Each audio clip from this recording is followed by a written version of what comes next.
তললৈ অকণমান দাঙি দিলে হ'ল এইটো চাইড দাঙি দি এতিয়া মাৰক নেকি মাৰক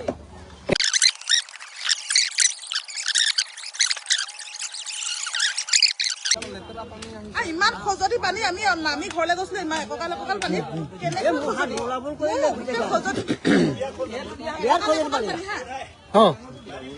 পুৰা খজুৱাই হয় এইটো মানে তাত হেৰিত আকৌ ৰিজাৰ্ভাৰত এইটো জমা হৈ থকা পানী ৰিজাৰ্ভাৰত জমা হৈ থকা তাতে গেলি পচি এনেকুৱা হোৱা 5 মিনিটত যদি ইমান পানী হবলৈ হয়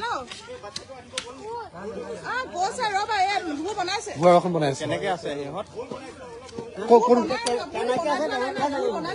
তাৰ পৰা ফোন কৰি আছে য'ত মানে পানীত যিসকল হেৰি হৈ আছে ব্যক্তি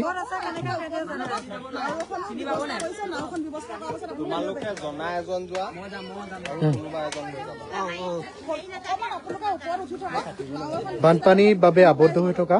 যিটো পৰিয়াল ছমহীয়া এটা মানে শিশু সেই তেওঁক আনিবৰ কাৰণে ফোন কৰা হৈছে ফোন কৰি আছে বাইদেৱে আৰু তেওঁলোকে হয়তো মুঠচত উঠি থাকিব লাগিব কাটি গুৰিটো কাটি পিনি লৈ আহিব পাৰিব দ আছে ন নাৰিকল ডুব গৈছে সেইটো নাৰিকল ন সেইটো কঠীয়া আছিলে ন হয় হয় এইডোখৰত মানুহে ঘৰ আছে বুলি ক'লে ক'ত আছিলে মানুহৰ ঘৰ কোন ঘৰ সেই পকা ঘৰ অ আচ্ছা আচ্ছা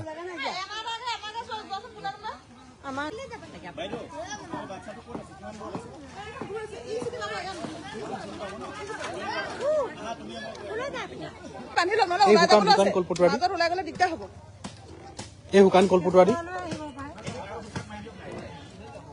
শিলটো গ'লে গ'ল এইটো শিলটো আছে ওলাই গ'লে দিগদাৰ হ'ব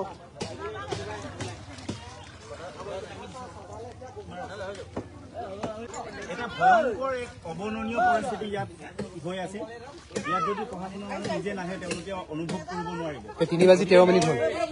লখিমপুৰ জিলা উপায়ুক্ত মহোদয়ক মই অনুৰোধ কৰিম আপোনালোকে এবাৰ আহি অন্ততঃ এই মানুহখিনিৰ অৱস্থা চাই যাওক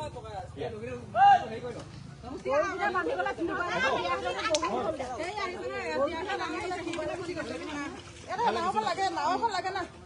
আমাৰ ইমান দিগদাৰ হৈছে